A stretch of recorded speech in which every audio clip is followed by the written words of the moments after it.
Une anthologie des lectures des paroles de Dieu Tout-Puissant.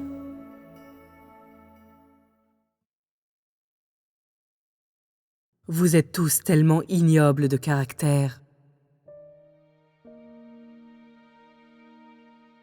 Vous êtes tous assis dans des fauteuils élégants, à enseigner ceux des jeunes générations qui sont de votre genre, et à les faire tous asseoir avec toi. Vous ne savez pas trop que vos descendants ont perdu le souffle et ont perdu mon œuvre depuis longtemps. Ma gloire brille de la terre orientale à la terre occidentale.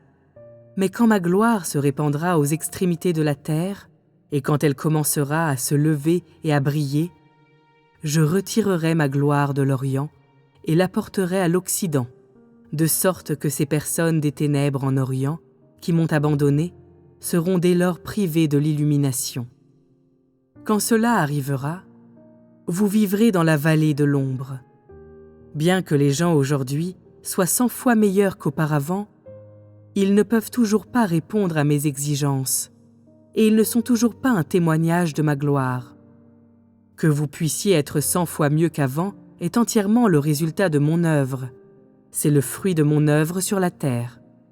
Cependant, je ressens encore du dégoût pour vos paroles et vos actes, ainsi que pour votre caractère, et j'éprouve un ressentiment incroyable pour vos actions devant moi, car vous ne me comprenez pas du tout. Alors, comment pouvez-vous devenir la manifestation de ma gloire, et comment pouvez-vous être totalement fidèle à mon œuvre future? Votre foi est très belle. Vous dites que vous êtes prêt à vous dépenser tout au long de votre vie au nom de mon œuvre, et que vous êtes prêt à sacrifier votre vie pour elle, mais vos tempéraments n'ont pas beaucoup changé. Vous ne parlez qu'avec arrogance, malgré le fait que votre comportement réel soit particulièrement misérable. Il semble que la langue et les lèvres de l'homme soient au ciel, mais que les jambes de l'homme soient loin sur la terre. Ainsi, ses paroles, ses actes et sa réputation sont toujours dans un état terrible. Votre réputation a été détruite, vos manières se dégradent, votre façon de parler est abjecte, votre vie est méprisable, et même toute votre humanité a sombré dans une abjection infâme. Vous êtes étroit d'esprit envers les autres, et vous marchandez la moindre petite chose. Vous vous disputez sur votre propre réputation et votre statut, même au point d'être prêt à descendre en enfer, dans les temps de feu. Vos paroles et vos actes actuels suffisent pour que je puisse déterminer que vous êtes pécheur. Votre attitude envers mon œuvre me suffit pour déterminer que vous êtes injuste, et votre tempérament entier suffit pour dire que vous êtes des âmes souillées qui sont pleines d'abominations. Vos manifestations et ce que vous révélez sont appropriés pour dire que vous êtes des gens qui ont suffisamment bu le sang d'esprits impurs. Quand on parle d'entrer dans le royaume, vous ne trahissez pas vos sentiments. Croyez-vous que votre façon actuelle d'être soit suffisante pour que vous puissiez entrer par la porte de mon royaume des cieux? Croyez-vous que vous puissiez obtenir l'entrée dans la terre sainte de mon œuvre et de mes paroles sans que vos paroles et vos actes soient d'abord testés par moi? Qui est capable de me duper? Comment vos comportements et vos conversations, méprisables et abjectes, échapperaient-ils à ma vue? J'ai déterminé votre vie comme une vie passée à boire le sang et à manger la chair de ces esprits impurs, parce que vous les imitez devant moi tous les jours. Devant moi, votre comportement a été particulièrement mauvais, alors comment pourrais-je ne pas ressentir du dégoût à votre égard? Dans ce que vous dites, il y a des impuretés des esprits impurs. Vous amadouez, dissimulez et flattez tout comme ceux qui pratiquent la sorcellerie et comme ceux qui trompent et boivent le sang des injustes. Toutes les expressions de l'humanité sont extrêmement injustes. Alors comment tous les hommes peuvent-ils être placés dans la terre sainte où sont les justes? Penses-tu que ton comportement méprisable puisse te distinguer comme saint par rapport à ceux qui sont injustes? Ta langue de vipère finira par ruiner ta chair qui cause la destruction et accomplit des abominations. Et tes mains, qui sont couvertes du sang des esprits impurs, finiront par attirer ton âme en enfer. Alors, pourquoi ne saisis-tu pas cette occasion pour nettoyer tes mains couvertes de souillures? Et pourquoi ne profites-tu pas de cette occasion pour retrancher ta langue qui dit des paroles injustes?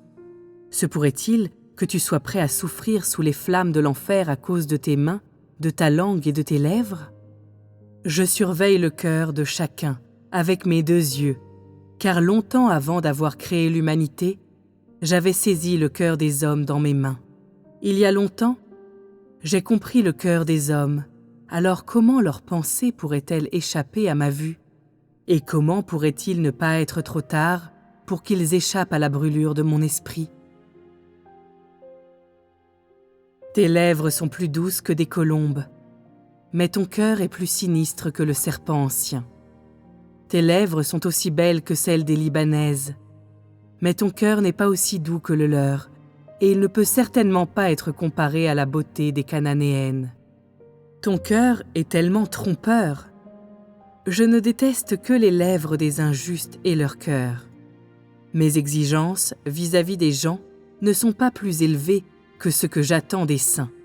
C'est simplement que je déteste les mauvaises actions des injustes, et j'espère qu'ils pourront rejeter leurs souillures et échapper à leur malheur actuel, afin qu'ils puissent être différenciés de ces injustes et vivre avec ceux qui sont justes et être saints avec eux. Vous êtes dans les mêmes circonstances que moi, mais vous êtes couverts de souillures. Il n'y a même pas en vous un peu de la ressemblance originelle des humains créés au commencement. En plus, parce que chaque jour, vous imitez la ressemblance de ces esprits impurs, faisant ce qu'ils font et disant ce qu'ils disent, chaque partie de vous, et même votre langue et vos lèvres, sont trempées dans leur eau sale, à tel point que vous êtes entièrement couverts de ces taches et qu'il n'y a pas une seule partie de vous qui puisse être utilisée pour mon œuvre. C'est tellement déchirant. Vous vivez dans un tel monde de chevaux et de bétail, mais vous ne vous sentez pas réellement perturbé. Vous êtes plein de joie et vous vivez librement et facilement. Vous nagez dans cette eau sale, mais vous ne savez pas vraiment que vous êtes tombé dans un tel malheur. Chaque jour, tu fréquentes des esprits impurs et tu interagis avec des excréments.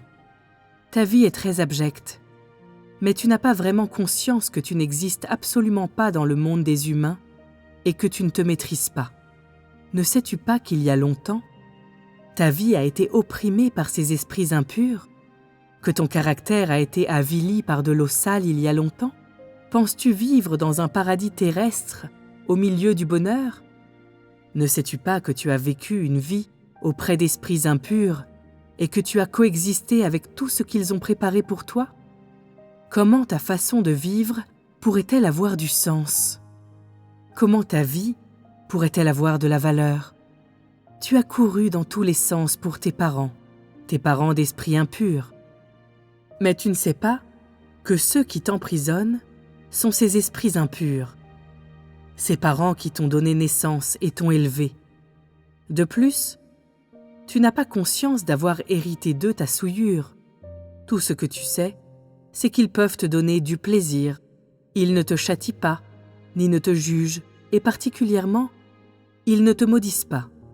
Ils n'ont jamais éclaté de rage contre toi, mais ils te traitent affablement et gentiment.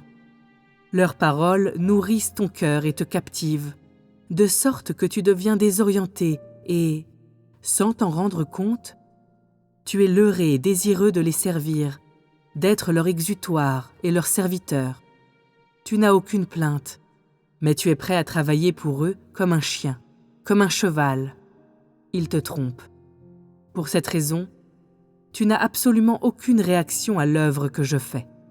Pas étonnant que tu veuilles toujours me filer secrètement entre les doigts. Et pas étonnant que tu veuilles toujours utiliser des paroles douces pour me soutirer des faveurs. Il s'avère que tu avais déjà un autre plan, un autre arrangement. Tu peux voir un peu de mes actions en tant que tout-puissant, mais tu n'as pas la moindre connaissance de mon jugement et de mon châtiment.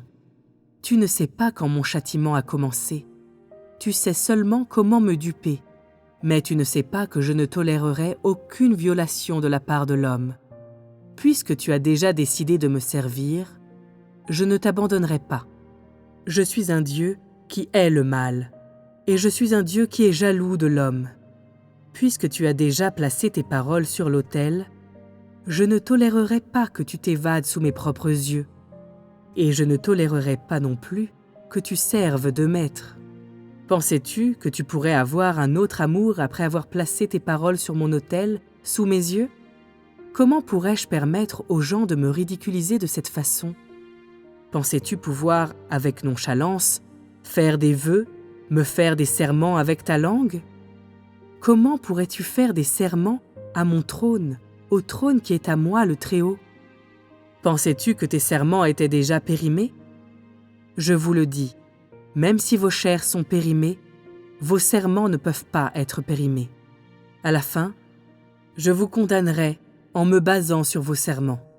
Pourtant, vous pensez que vous pouvez placer vos paroles devant moi pour m'affronter et que votre cœur peut servir des esprits impurs et des esprits méchants. Comment ma colère pourrait-elle tolérer ces gens qui me trompent et qui ressemblent à des chiens et à des cochons? Je dois exécuter mes décrets administratifs et récupérer des mains des esprits impurs tous ces gens pieux, guindés, qui croient en moi pour me servir de manière disciplinée, pour être mes bœufs, être mes chevaux et être à la merci de mon abattage. Je vais t'obliger à reprendre ta détermination d'avant et à me servir encore une fois. Je ne tolérerai pas qu'une créature me trompe. Pensais-tu que tu pouvais simplement me faire des demandes et me mentir gratuitement? Pensais-tu que je n'avais pas entendu ou vu tes paroles et tes actes? Comment tes paroles et tes actes auraient-ils pu être hors de ma vue? Comment pourrais-je permettre aux gens de me duper de cette façon? J'ai été parmi vous, vous ai fréquenté durant plusieurs printemps et automnes. J'ai vécu parmi vous pendant longtemps, et j'ai vécu avec vous. Combien de votre comportement méprisable s'est évanoui sous mes yeux? Vos paroles sincères résonnent constamment dans mes oreilles. Des millions et des millions de vos aspirations ont été posées sur mon autel, trop nombreuses pour être comptées. Pourtant, en ce qui concerne votre dévouement et ce que vous dépensez, vous n'en donnez même pas un iota. Il n'y a même pas une toute petite miette de sincérité sur mon autel. Où sont les fruits de votre croyance en moi? Vous avez reçu de moi une grâce sans fin, et vous avez vu des mystères éternels venant du ciel. Je vous ai même montré les flammes des cieux, mais je n'ai pas eu le cœur de vous brûler. Néanmoins, combien m'avez-vous donné en retour? Combien êtes-vous prêt à me donner? Tenant dans ta main la nourriture que je t'ai donnée, tu te retournes et me l'offres, disant même que c'est quelque chose que tu as obtenu en échange de la sueur de ton propre labeur, que tu m'offres tout ce que tu possèdes. Comment peux-tu ne pas savoir que les contributions que tu me fais sont toutes des choses qui ont été volées de mon autel? En plus, maintenant que tu me les offres, ne me trompes-tu pas? Comment peux-tu ne pas savoir que ce dont je jouis aujourd'hui, ce sont toutes les offrandes sur mon autel, et non ce que tu as gagné en échange de ton dur travail pour ensuite me l'offrir? Vous osez vraiment me tromper de cette façon? Alors, comment puis-je vous pardonner? Comment pouvez-vous espérer que j'endure cela plus longtemps? Je vous ai tout donné. Je ne vous ai rien caché. J'ai pourvu à tous vos besoins, et je vous ai ouvert les yeux. Mais vous me trompez de cette façon, ignorant votre conscience. Je vous ai tout accordé généreusement, de sorte que même si vous souffrez, vous avez gagné de moi tout ce que j'ai apporté du ciel. Malgré cela, vous n'avez aucun dévouement, et même si vous avez apporté une petite contribution, après, vous réglez vos comptes avec moi. Ta contribution ne rimera-t-elle pas à rien? Ce que tu m'as donné n'est qu'un seul grain de sable, mais ce que tu m'as demandé, c'est une tonne d'or. N'es-tu pas simplement déraisonnable? Je travaille parmi vous. Il n'y a absolument aucune trace des 10% que l'on devrait me donner, sans parler des sacrifices supplémentaires. De plus, ces 10% auxquels contribuent ceux qui sont pieux sont saisis par les méchants. N'êtes-vous pas tous éloignés de moi? N'êtes-vous pas tous mes antagonistes? Ne détruisez-vous pas tous mon autel? Comment des gens pareils pourraient-ils être considérés comme des trésors à mes yeux? Ne sont-ils pas des porcs, des chiens que je déteste? Comment pourrais-je faire référence à vos méfaits comme à des trésors? Pour qui mon œuvre est-elle vraiment faite? Est-il possible qu'elle vise seulement à vous terrasser tous pour révéler mon autorité? Votre vie ne s'articule-t-elle pas autour d'une seule de mes paroles? Pourquoi est-ce que je n'utilise que des paroles pour vous instruire et que je n'ai pas transformé les paroles en faits pour vous terrasser le plus tôt possible? Le but de mes paroles et de mon œuvre est-il seulement de terrasser l'humanité? Suis-je un Dieu qui tue aveuglément les innocents? En ce moment, combien parmi vous viennent devant moi de tout leur être pour chercher le bon chemin de la vie humaine? Ce ne sont que vos corps qui sont devant moi. Vos cœurs sont encore au large et sont loin, loin de moi. Parce que vous ne savez pas ce qu'est mon œuvre réellement. Plusieurs d'entre vous veulent me quitter et s'éloigner de moi, espérant vivre plutôt dans ce paradis où il n'y a pas de châtiment ou de jugement. N'est-ce pas ce que les gens souhaitent dans leur cœur? Je ne t'oblige certainement pas. Quel que soit le chemin que tu empruntes, cela relève de ton propre choix. Le chemin d'aujourd'hui en est un qui s'accompagne du jugement et de la malédiction.